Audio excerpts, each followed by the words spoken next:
السلام علیکم. د هر کور مکتب ګرانو زده کوونکو د دریم پړاو څلورم لوست ته ښه راغلاست. هیله کوو چې د څلورم لوست له پیل څخه د مخه دا درې پوښتنې جواب کړئ.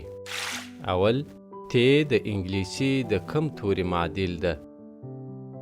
دوهم، ټ د انګلیسي د کوم توري معادل ده؟ دریم، س د انګلیسي د کوم توري معادل ده؟ هیله د خپل نوي درس ته ښه متوجه سئ او په دا څلورم لوست کې د دوو نورو تورو جیم او چې معادل توري درته وړاندې کوو. په پیل کې جیم ته راځو چې په پښتو حروفو د جیم نوم دغه ډول لیکل کیږي. جیم او غږ یې د انګلیسي ژبې د جی یا جې په تورو تلفظ کیږي او په انګلیسي حروفو د جیم نوم داسې لیکل کیږي، جیم.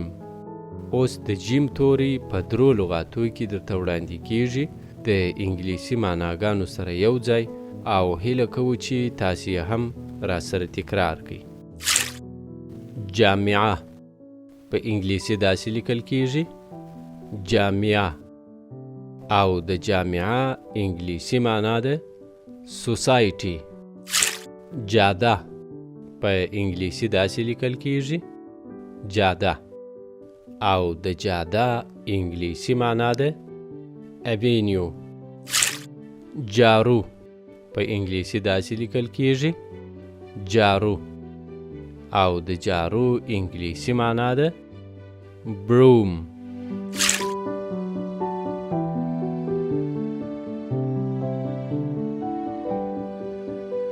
د دا لوست دوهم توری چې ده چې په پښتو حروفو د چې نوم دغه ډول لیکل کیږي، چې، او غږ یې د انګلیسي ژبې د سی ایچ په تورو تلفظ کیږي او په انګلیسي حروفو د چې نوم داسې لیکل کیږي، چې.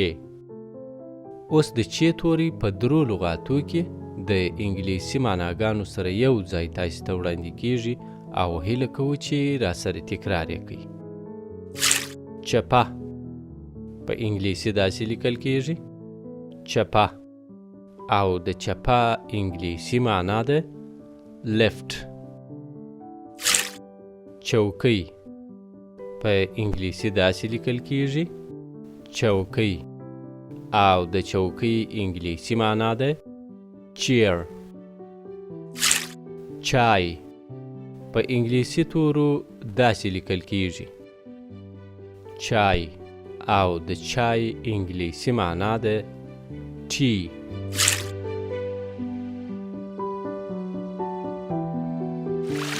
د هر کور مکتب ګرانو زده کوونکو تر پنځم لوست پورې تاسې د خپلو ملګرو سره داسې لغاتونه پیدا او په کمنټ کې راته ولیکئ چې جیم او چې پکښې راغلي وي. خوشحاله ژوند ولرئ. الله مو مل شه.